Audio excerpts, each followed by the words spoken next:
Shalom, selamat pagi brothers and sisters. Pagi yang cerah ini Yuk saya mengajak kita semua sama-sama kita mau memuji memuliakan Tuhan. Kita merenungkan kebaikan Tuhan kita yang dahsyat. Haleluya. Terima kasih Bapa atas segala yang telah Kau perbuat dalam hidup kami Tuhan. Biar kiranya hari ini Tuhan kami dikasihkan hanya untuk-Mu Tuhan. Datanglah dan bertahta di tempat ini Yesus. Biar segala pujian doa kami Tuhan kami panjatkan padamu saja Tuhan. Haleluya. Terima kasih Tuhan. Terima kasih Tuhan. Mari kita sembah Tuhan kita. Terima kasih Tuhan. Terima kasih Tuhan.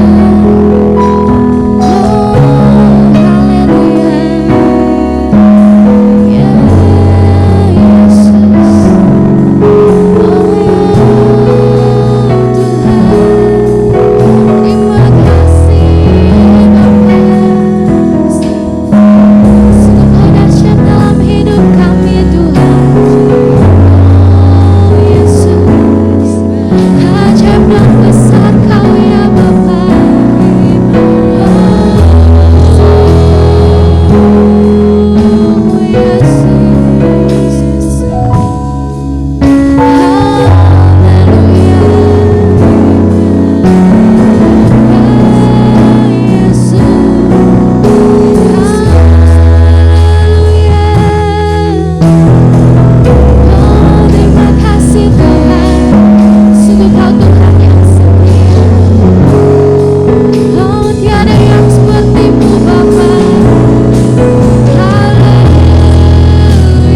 haleluya, haleluya, haleluya.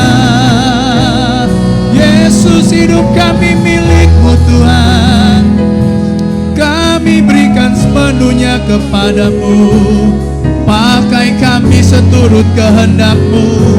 Pakai kami seturut rencana-Mu Tuhan. Haleluya. Kami bersyukur Tuhan, Engkau baik. Terima kasih untuk kasih-Mu. Terima kasih untuk kebaikan-Mu Tuhan. Haleluya. Haleluya. Kami hidup bagi-Mu Tuhan. Roh Kudus bimbing kami. Roh Kudus selalu penuhi kami Tuhan. Memampukan kami hidup dalam kebenaran-Mu Tuhan. Kami gak sanggup berjalan sendiri. Kami butuh Engkau Roh Kudus. Bergantung sepenuhnya kepadamu Tuhan. Haleluya. Oh. Hidup kami berikan untuk melayani-Mu Tuhan. Sampai akhir menutup mata.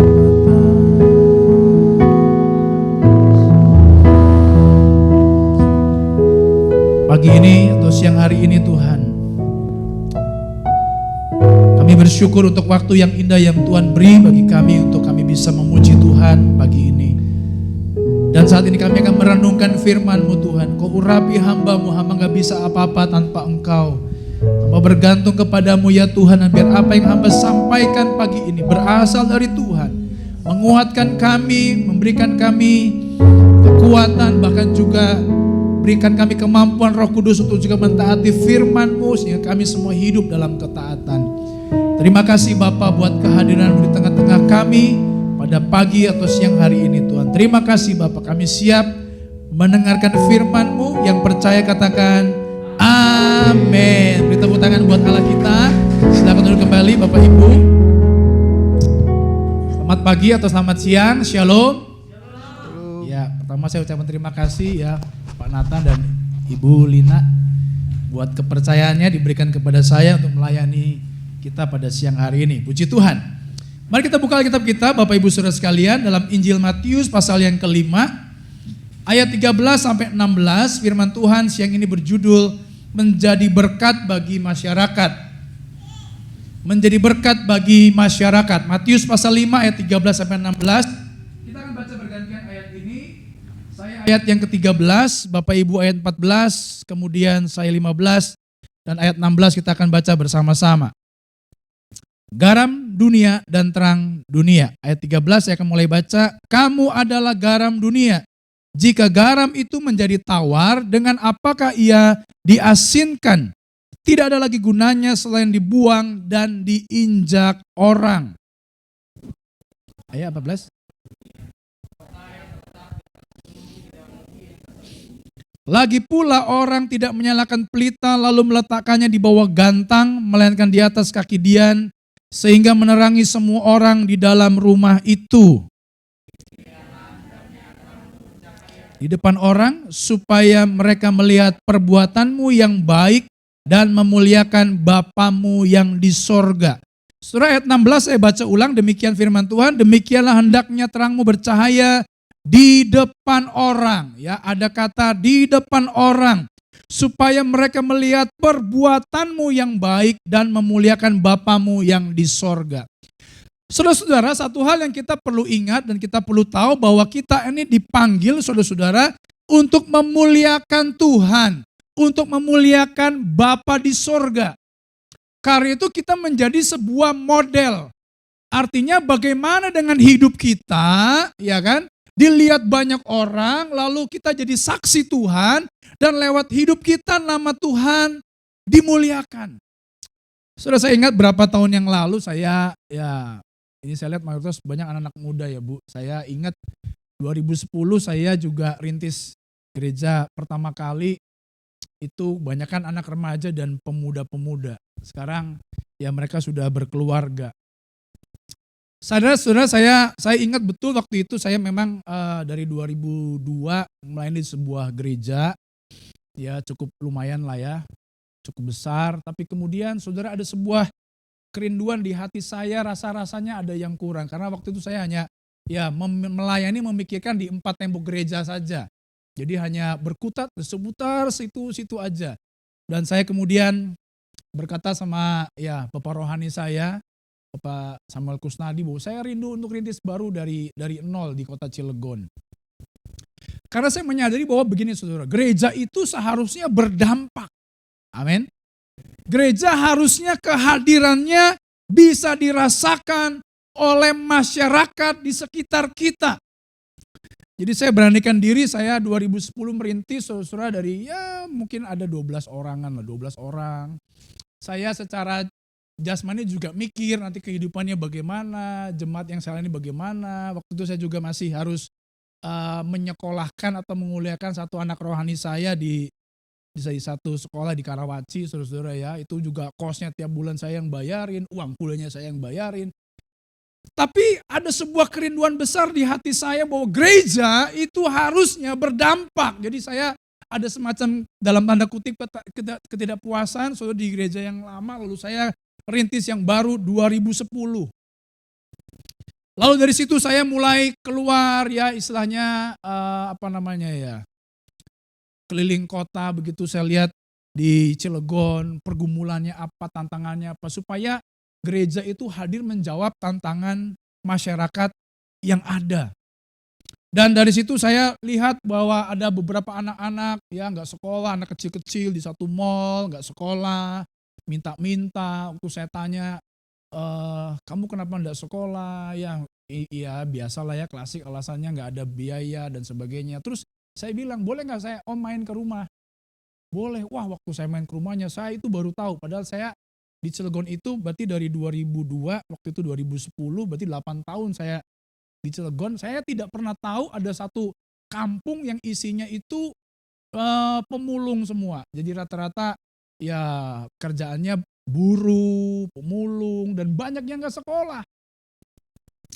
Oh, dari situ saya kemudian ya dengan jemaat yang ada tadi, anak-anak muda, biasanya anak muda tuh lebih militan, kadang-kadang mikirnya belakangan begitu ya, kayak saya juga begitu, gebuk dulu mikir belakangan begitu kan ya. Kalau ya bukannya mengecewakan orang tua, kadang orang tua tuh banyak mikir lalu nggak jalan-jalan kira-kira begitulah ya.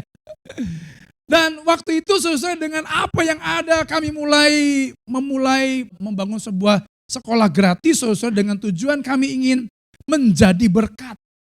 Nah, saudara-saudara, hidup yang bermakna ini adalah identitas orang yang percaya. Jadi ketika kita jadi orang Kristen, jadi orang percaya, kita itu hidupnya harus menjadi berkat dan berdampak bagi orang lain. Amin. Jadi bukan sekedar kita jadi, ya katanya jadi penduduk lah ya. Karena penduduk kan tugasnya apa? Duduk-duduk aja ya, manasin bangku gereja. Bukan begitu. Jadi setiap kita itu harus berfungsi dan harus berdampak, sekalipun ya kita berdampak sesuai dengan panggilan kita, sesuai dengan karunia kita, sesuai dengan passion yang Tuhan beri dalam hidup kita. Tapi intinya saudara, kita harus berdampak bagi masyarakat di sekitar kita, di mana kita tinggal. Memang tidak mudah Bapak Ibu ya, waktu saya pengen bangun sekolah pertama itu lahannya itu luas banget Bapak Ibu untuk golongan pemulung itu tanah sengketa sebenarnya. Itu ada kali 8 hektar lah luasnya itu. Kami hanya minta secuil tanah ya. Jadi yang pakai di situ pun ada yang dalam tanda kutip ada preman yang kelola. Wah, waktu saya mau bikin sekolah itu rumornya udah kemana-mana. Saya mau bikin gereja katanya. Waduh, saya dipanggil, saya disidang. Katanya mau bikin gereja, karena di Cilegon itu gerejanya susah. Makanya saudara harus bersyukur nih, Gading Serpong ini bisa pasang plang. Wah, makanya tadi saya pakai Google Map dikasih panatan. Wah, oh itu ya kan, sempat kebablas juga saudara. Tapi saya muter lagi, masuk lagi ya kan. Nah, saya disidang, saya bilang bahwa saya dibilang begini, kamu ini berani ya mau bikin gereja gitu. Pak, saya bukan bikin gereja, saya mau bikin sekolah gratis. Dan saya konsisten, saya nggak bikin gereja, saya bikin sekolah. Ya, sekolah gratis, saudara. Dan akhirnya berjalan dari petak kecil sudah 8 kali 6 doang, akhirnya kami tambah lagi. Ada kan kalau di sana sistemnya itu misalkan siapa duluan di sana, ya kita kalau mau pakai tanahnya kita bayar ganti rugi. Begitu kira-kira ya. Bayar ganti rugi itu tanah sengketa. Jadi tapi orang udah pakai itu udah belasan tahun, bahkan kami sudah 9 tahun di situ. Dan salah satu anak preman yang tadi ikut itu akhirnya jadi murid kami Bapak Ibu. Itu dari 10 diintimidasi, kemudian saya bilang, "Bu, kalau yang nggak mau sekolah di sini nggak apa-apa. Pokoknya 2 anak aja sekolah di sini saya tetap ajarin." Ya, yang lain nggak mau nggak apa-apa. Wah, tapi tetap aja yang lainnya datang sampai hari ini 9 tahun. Puji Tuhan, alhamdulillah. Ya, ada beberapa murid kami udah lulus, udah SD, udah mau SMP malah sekarang. Nah, dan kami bersyukur saudara-saudara ketika kami hadir, walaupun awalnya ditolak, tapi karena mereka melihat bahwa kita itu melayani dengan kasih saudara-saudara, dan murid-murid kami pun ada sebuah perubahan yang tadinya nggak bisa baca, jadi bisa baca, yang tadi anak-anaknya nggak pernah mandi, jadi mandi. Nah, dan kami bersyukur saudara, jadi gereja itu hadir harus berdampak. Nah makanya saudara-saudara ada 3 hal pada pagi hari ini. Bagaimana kita harus, apa yang harus kita lakukan supaya kita bisa berdampak. Yang pertama saudara-saudara di ayat 13 berkata, kamu adalah garam dunia, jika garam itu menjadi tawar, dengan apakah ia diasinkan, tidak ada lagi gunanya selain dibuang dan diinjak orang. Yang pertama kita harus menyadari, setiap kita itu adalah garam dunia. Amin. Kata-kata sama-sama dengan saya. Garam dunia. Nah, garam itu asin. Tapi ternyata kata Alkitab di sini ada garam yang tidak asin. Jadi kalau orang Kristen sebagai garam dia tidak asin, kata Alkitab nggak ada lagi gunanya. Selain dibuang dan diinjak orang.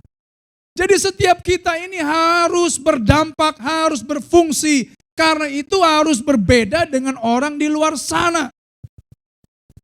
Kenapa banyak orang Kristen kemudian ya berkelahi di dalam gereja, ribut di dalam gereja? Karena jadi gudang garam, darah tinggi. Jadi sesama jemaat berantem. Kenapa itu? Darah tinggi, berantem terus. Makanya gereja itu harus berdampak.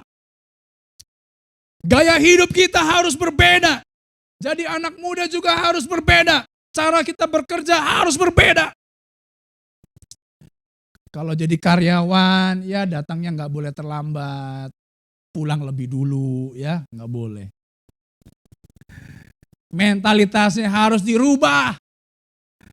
Saya baru tadi malam ya dengar ada seorang anak youth saya. Dulu anak youth, sekarang udah nikah, anak 2. Ya dia cerita, aduh susah nih adik saya ini, dikasih modal usaha.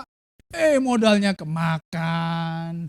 Dikasih, jadi merasa, koko saya baik. Koko saya kan orang Kristen. Koko saya ini kan penuh kasih. Jadi kerja seenaknya. Saudara, saya seringkali melihat, ini ada cerita juga bos. Jadi karyawannya itu satu gereja sama dia. Jadi mentang-mentang bosnya satu gereja sama dia, kadang-kadang karyawan ini berbuat semaunya sendiri.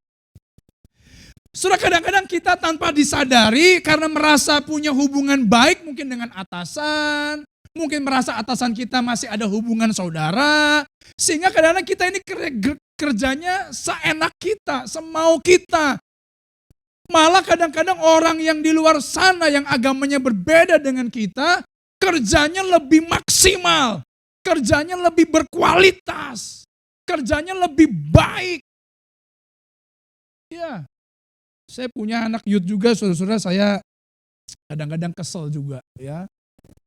Kadang kan saya nggak suka yang nganggur. Saya dulu memang 2010 ya, saya karena saya ajarin jemaat, saya tidak mau kasih banyak ikan, tapi saya ajarin mancingnya, saya kasih kailnya. Jadi saya kasih modal. Benar saudara-saudara. Aduh, saya kadang-kadang gregetan, ya kan? Kenapa? Disuruh maju, nggak mau maju. Kayak lagu sekolah minggu ya.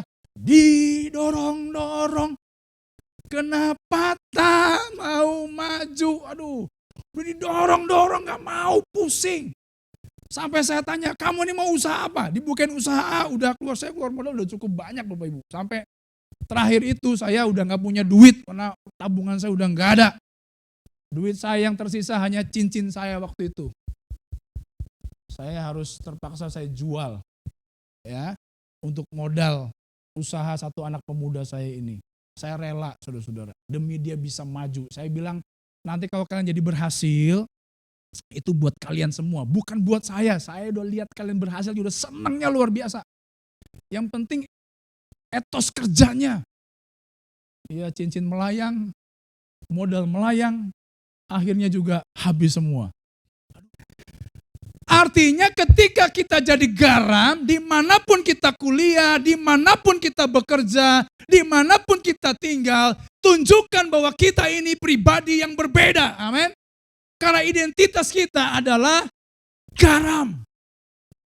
Jadi ketika orang lihat kita bekerja, lihat kita mungkin melayani yang tidak setengah-setengah, tapi orang akan lihat, wah kamu keren nih.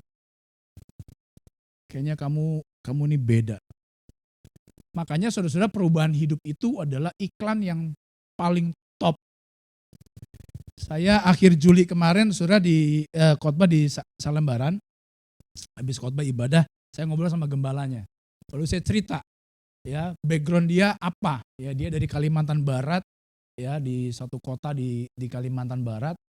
Lalu dia cerita dulu sebelum ikut Yesus itu dia, waduh suka mabok, apa judi apa. Lalu kemudian ketika dia Kristen, keluarganya nggak setuju karena ya itu ya dari Konghucu nggak setuju, terus dia disisihkan sama keluarga, nggak dianggap. Tapi dia tetap konsisten dengan imannya. Waktu itu dia percaya Yesus sungguh-sungguh. Tapi kemudian papanya itu bingung. Kok ini anak saya nggak kayak yang dulu? Lalu dia cerita, ya dia tanya begini, saya pengen kenal dong sama Tuhan kamu. Kok Tuhan kamu kayaknya yang ini beda ya? Bisa mengubah kamu yang dulunya suka mabok, suka judi, sekarang kok udah berubah banget, sayang sama keluarga dan sebagainya. Waduh, saya pengen tahu Tuhan kamu. Akhirnya sekeluarga, kokonya kemarin dia cerita sebelum COVID dibaptis. Wah keren. Nah seperti ini yang Tuhan mau, kehadiran kita itu berdampak. Jadi garam supaya nama Tuhan dimuliakan. Dalam Galatia pasal yang kelima ayat yang ke-13. Mari kita buka Alkitab kita Bapak Ibu. Galatia 5 ayat 13 berkata, saudara-saudara memang kamu telah dipanggil untuk merdeka. Tetapi janganlah kamu mempergunakan kemerdekaan itu sebagai kesempatan untuk kehidupan dalam dosa. Melainkan layanilah seorang akan yang lain oleh kasih. Hari ini, ya bulan ini kita memperingati Hari Kemerdekaan Indonesia. Banyak lomba-lomba dirayain ya. Bapak Ibu di sini ada yang ikut lomba? Ada? Panjat pinang? Ya. Nah saudara-saudara, Paulus berkata kita itu sudah dimerdekakan karena kematian Yesus di kayu salib. Kita sudah jadi orang yang merdeka. Tapi Paulus berpesan, kalau kita sudah merdeka, jangan pakai kemerdekaan itu sebagai kesempatan untuk hidup dalam dosa. Makanya di ayat 16 berkata, maksudku ialah hiduplah oleh roh, maka kamu tidak akan menuruti keinginan daging. Jadi kata Paulus, bagaimana supaya kita hidup dalam kemerdekaan yang menjadi berkat? Hidup oleh roh. Maka kita tidak akan menuruti keinginan daging. Makanya setiap kita harus hidup dipimpin oleh roh. Supaya kita sungguh-sungguh bisa menjadi garam dan terang dunia. Cara kita bicara berbeda, cara kita berpikir berbeda, cara kita bekerja berbeda. Sehingga orang rumah melihat kita, mungkin ada di antara kita yang orang tuanya belum percaya Yesus. Ketika lihat perubahan hidup kita yang luar biasa, mereka jadi tertarik. Tapi kalau di rumah kita jadi troublemaker, ya gimana Tuhan, gimana orang tua mau tertarik dengan kita. Saya bersyukur ya, ayah saya juga gembala, pendeta. Ya dulunya di pelayanan di GBI Curug, di Bitung masuk situ dari tahun 75 sampai 87. Nah, saya lahir di situ. Saya lahir di Curug. Lalu 87 sampai sekarang ayah saya diminta pelayan oleh Bapak Pendeta Julius Ishak, ya. Bapaknya ketua sinode yang sekarang, sampai hari ini di Purwokerto. Tapi saya bersyukur kalau dulu zaman kecil ayah saya suka cerita dulu keluarga mereka itu, keluarga ayah saya dari Salatiga itu semuanya alirannya kejawen. Ya, KTP-nya Islam tapi alirannya kejawen. Ya, suka pergi ke kuburan, cari wangsit apa. Lalu sampai kemudian ada misionaris datang ke desa bapak saya. Lalu hanya ya waktu itu diundang karena undang Natal waktu itu, dan biasa kalau orang Kristen Natalan kan identiknya dengan makan-makan ya Bu ya. Lalu ayah saya tertarik, waduh Natal makan-makan, orang Kristen biasa makan-makan. Waktu dia duduk di paling belakang dia cerita, ya waktu itu tuanya khotbah di Yohanes 3:16. Karena begitu besar kasih Allah ke dunia ini sehingga ia telah mengorbankan anak yang tunggal supaya setiap orang yang percaya kepada tidak binasa, mereka beroleh hidup yang kekal. Dan di situ dia dijamah dan dia berkata, ini ternyata yang saya cari. Tapi keluarganya waktu itu masih di desanya belum percaya. Sampai akhirnya bapak saya ya sungguh-sungguh dengan omnya. Di desa itu paling cuma 2 atau 3 orang yang Kristen. Tetapi karena perubahan hidup itu akhirnya sekarang mayoritas keluarga kakek saya itu sudah Kristen. Ya, di desa itu sekarang sudah banyak orang Kristen. Kenapa? Karena ternyata orang Kristen itu beda. Jadi maksud saya adalah ayo kita sebagai garam dunia, kita menjadi berkat bagi komunitas di mana kita tinggal. Kalau saudara bekerja jadi contoh yang baik di tempat kerja saudara. Di sekolah, di kampus jadi contoh yang baik di tempat saudara sekolah. Saya kesaksian sedikit saudara-saudara, saya punya anak youth dulu 2010. Dia hanya karyawan toko material biasa. Itu 2010. Lalu kemudian waktu itu karena bapak rohani saya Pak Samuel Kursa sering ke Cilegon, dia pesan ke anak youth ini, kamu harus anggap tempat usaha kamu itu sebagai milik kamu, karena satu kali kamu akan punya usaha sendiri. Jadi kalau kamu bekerja, anggap itu punya kamu. Itu yang dia selalu ingat kalau cerita dengan saya. Tapi satu kali, saudara kira-kira 2013 kayaknya, 2013 saya lupa. Dia kemudian buka usaha, nggak punya modal. Tapi dari mana modalnya? Karena sales yang tempat toko dia. Jadi gini, tadinya dia di karyawan biasa, diangkat bosnya jadi kepala toko. Jadi kepala toko, dia kelola toko, kenal sama banyak salesnya itu percaya sama dia. Jadi waktu dia buka toko, nggak punya modal, tapi sales berani taruh barangnya di toko dia. Kenapa? Karena sales itu melihat cara dia berbisnisnya berbeda. Orang ini bisa dipercaya. Ya, salesnya suka cerita, waduh kok kalau di toko itu, aduh nagihnya susah, tapi barang sudah nggak ada. Ditagih nanti, waduh. Tapi saya bersyukur anak youth saya ini saudara-saudara, dia berbeda. Dan dia yang support saya sampai hari ini. Dari karyawan biasa, hanya buruh di toko material. Sekarang dia punya 1 toko, lalu dia jebol lagi 2 toko. Dan rencananya tahun ini sebenarnya dia buka cabang baru di daerah, di Kecamatan Bojonegara namanya. Sampai hari dia support saya. Jadi kadang-kadang ya dia juga pelayanan bersama-sama dengan saya. Dari awal pembentukan gereja kami sampai hari ini saya lihat, waduh dia diberkati Tuhan. Sampai punya mobil apa. Saya lihat dia diberkati Tuhan. Kenapa? Karena dia bisa jadi garam. Dan saya percaya ketika anak muda di sini kita semua jadi garam, Tuhan pasti akan angkat kita sesuai dengan waktunya Tuhan. Amin. Asal kita punya kualitas tadi sebagai garam. Oke, tadi agak lupa ya, garam itu fungsinya untuk memberi rasa dan juga untuk pengawet ya saudara-saudara. Membunuh kuman, mencegah pembusukan. Wah kalau dunia ini udah busuk, benar-benar dunia ini butuh perannya kita. Amin. Yang kedua, saudara-saudara, kita hidup harus menjadi terang dunia. Kata ayat 14, Matius 5 ayat 14 berkata, kamu adalah terang dunia, kota yang terletak di atas gunung, tidak mungkin tersembunyi. Saudara-saudara, memang dunia ini sudah dipenuhi dengan kegelapan. Makanya ada pepatah berkata, daripada kita ini mengutuki kegelapan, lebih baik kita menyalakan pelita, menyalakan lilin, supaya dunia ini merasakan cahaya sinar kita. Ya, makanya terang Kristus itu harus bersinar dalam hidup kita. Saudara, ketika tadi saya sedikit cerita tentang sekolah kami baru PAUD, ya, lalu kami di sana ya kasih alat tulis gratis, kasih baju seragam gratis. Kadang-kadang kalau ada yang ngasih berkat sepatu, kami kasih sepatu gratis, kasih tas gratis. Tapi yang rutin itu adalah alat tulis, buku, seragam gratis. Lalu ada beberapa orang tua yang kadang-kadang ya nggak punya akta lahir, nggak punya KTP, nggak punya kakak. Saya bilang, Bu, kalau nggak punya akta lahir anak, dibikin. Ya, karena saya sering sampaikan sama jemaat bahwa akta lahir itu adalah warisan yang penting dari orang tua kepada anak. Saya ngomong berkali-kali sama jemaat, jangan sampai anak kita nggak punya akta lahir. Karena akta lahir itu akan dipakai seumur hidup. Jadi waktu saya terjun ke masyarakat itu, saudara, saya baru tahu, aduh ternyata banyak warga yang nggak punya akta lahir, nggak punya kartu keluarga, nggak punya kakak. Sejak itu saya menjadi agen Dinas Kependudukan Catatan Sipil. Ya.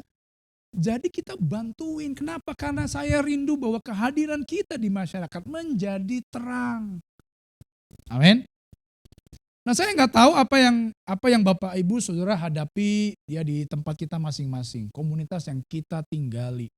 Tapi paling tidak ketika di komunitas tempat kita tinggal itu ada sebuah masalah, ada sebuah pergumulan, biar kita bukan menjadi orang yang cuek dan masa bodoh, tetapi biar kita juga ikut memikirkan solusi apa yang kita bisa berikan, amin.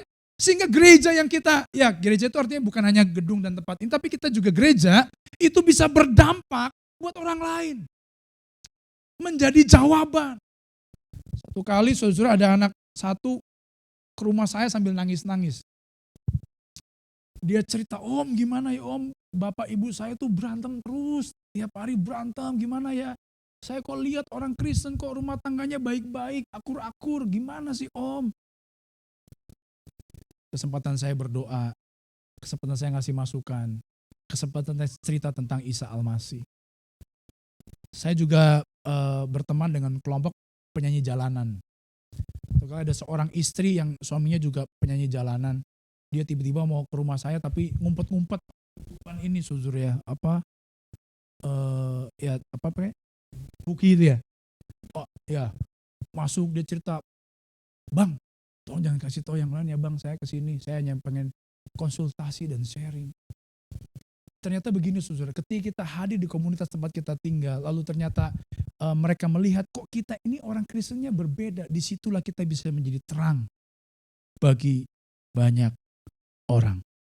Makanya biar kita menjadi terang, menjadi solusi maker, ya, yang memberikan jalan keluar bagi banyak orang. Sudah banyak cerita saudara-saudara di mana anak sekolah minggu itu memenangkan orang tuanya. Kenapa? Karena mereka melihat kok anak sekolah minggu saya ini itu berbeda ketika mereka rajin ibadah, ya orang tuanya lihat, perubahan hidupnya dia lihat, karena kita bisa menjadi terang saudara-saudara. Ya.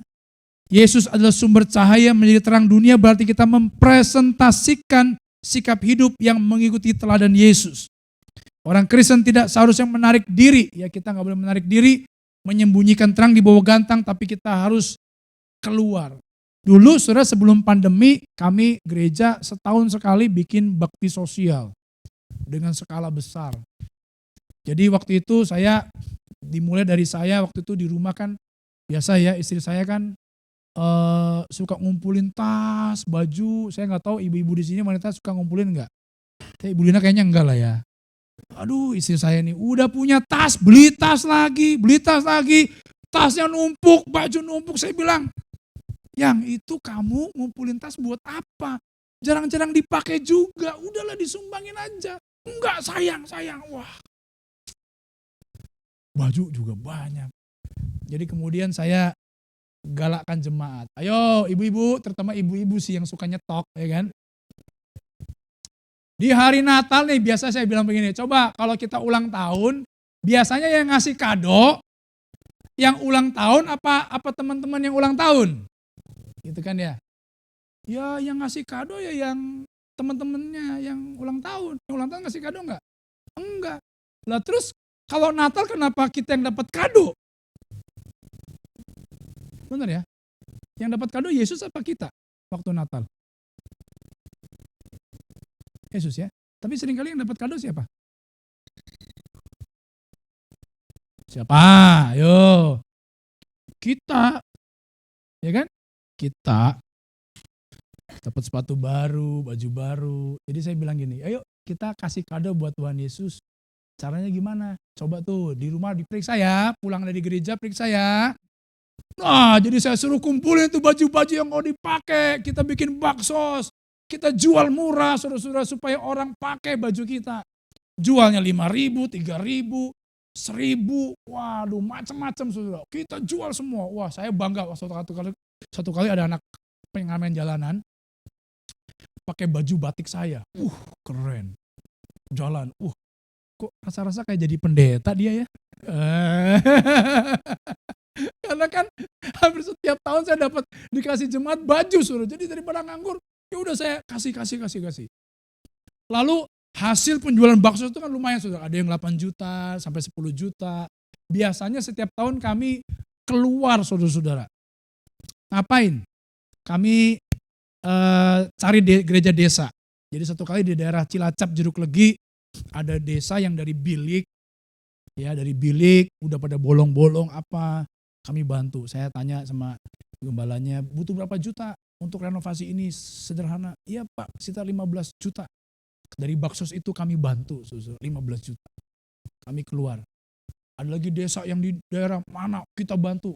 Di daerah Temanggung katanya, Pak, dari Pak Lurah katanya butuh jalan di semen. Waktu itu modelnya semen ya, bukan aspal. Gak apa, kita bantu, kita baksos. Jadi saya berangkat rombongan dengan bus, dengan jemaat, saling kita pelayanan, seminar dan sebagainya. Tapi kami jadi rindu jadi berkat buat warga desa. Jadi saudara-saudara, biar orang tahu bahwa kita orang Kristen itu peduli. Amin. Karena itu ada hubungannya dengan yang ketiga, biarlah hidup kita itu bercahaya. Ayat 16 kita baca bersama-sama, saudara-saudara, Matius 5 ayat 16, 1, 2, 3. Demikianlah hendaknya terangmu bercahaya di depan orang, supaya mereka melihat perbuatanmu yang baik dan memuliakan Bapamu yang di surga. Kita berbuat baik bukan karena kita pengen pamer, bukan karena ingin menunjukkan kita mampu dan hebat, enggak. Tapi goalnya, tujuannya supaya Bapa di surga itu dimuliakan. Ketika orang lihat kebaikan kita, lihat sinar kita, lihat cahaya kita, mereka kemudian berkata, Yesus itu hidup. Karena itu biar kita lakukan apa yang bisa kita lakukan. Apa karunia saudara? Lakukan. Ya saya memang dulu waktu saya rintis sekolah itu saudara, saya sendirian. Pontang-panting saudara. Aduh, kadang ada 2 kelas A, kelas B. Di sini saya ngajar kelas A, ngajar nyanyi, sana saya suruh gambar. Oh, saya ngajar nyanyi. Karena saya dulu guru sekolah minggu. Wah, jadi saya ajarin juga lagu sekolah minggu, Bu. Wah, karena saya bisanya itu, ya kan? Sama bangun tidurku terus mandi. Nah, itu saya paling hafal, ya kan? Wah, saya habis kelas A, nyanyi, pakai gerakan. Saya tinggal suruh tulis, saya ke kelas yang lain, begitu. Itu dulu. Tapi anak youth-nya saya bilangin, yang bisa ngajar dan punya waktu, ngajar. Walaupun gak digaji. Wah, akhirnya ada yang mau. Ya makanya saya bikin sekolah kami itu siang. Karena dari pagi, orang tuanya biasanya mulung. Ngambilin gelas plastik dan sebagainya. Ada yang jadi buruh cuci, ada yang jadi buruh garam, masukin garam. Jadi mereka rata-rata karyawan-karyawan yang sederhana sekali. Jadi pulang dari pagi mereka mulung, siangnya pulang, istirahat, nah baru bisa ngantar anak sekolah. Jadi kami sekolahnya di setengah dua siang sampai jam 3 sore, kadang sampai setengah 4 sore. Jadi yang kerja ya bisa bantu. Jadi anak youth saya katanya, Kak saya mau dong ngajar. Boleh, ngajar. Ya sebenarnya ada 3 guru yang bantu. Apa saja yang kita bisa kerjakan, kerjakan. Supaya apa? Kita bersinar dan jadi berkat bagi banyak orang. Amin. Dan saya rindu jemaat di GBI Hope Fellowship Discipleship. Wah. Berfungsi semua dan berdampak. Amin. Tidak boleh yang berdiam diri, duduk-duduk doang, gak boleh. Semuanya harus melayani. Maunya dilayani, tapi gak berfungsi. No.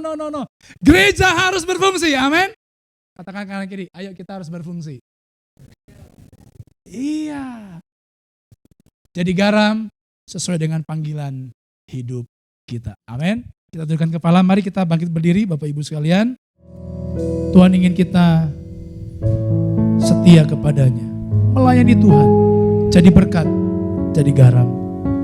Tidak semua kita harus jadi pendeta, tapi kita semua harus jadi pelita, menjadi terang, menjadi jawaban bagi banyak orang. Hari ini setiap kita mengambil keputusan, Tuhan aku mau menjadi garam dan terang dunia. Hari ini aku mau hidupku berdampak, minimal berdampak buat keluargaku di rumah, minimal berdampak buat teman-teman di sekolah, di kampus, di tempat kerja, di sekup yang kecil, supaya lewat hidupku nama Tuhan dimuliakan. Oh haleluya.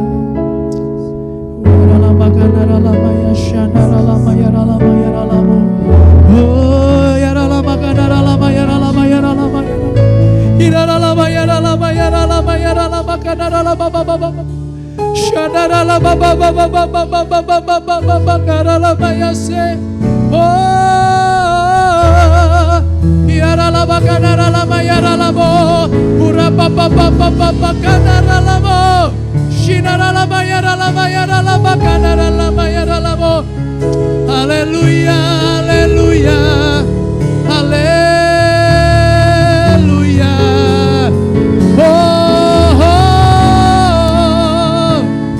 Terima kasih Tuhan, Engkau baik Tuhan. Haleluya.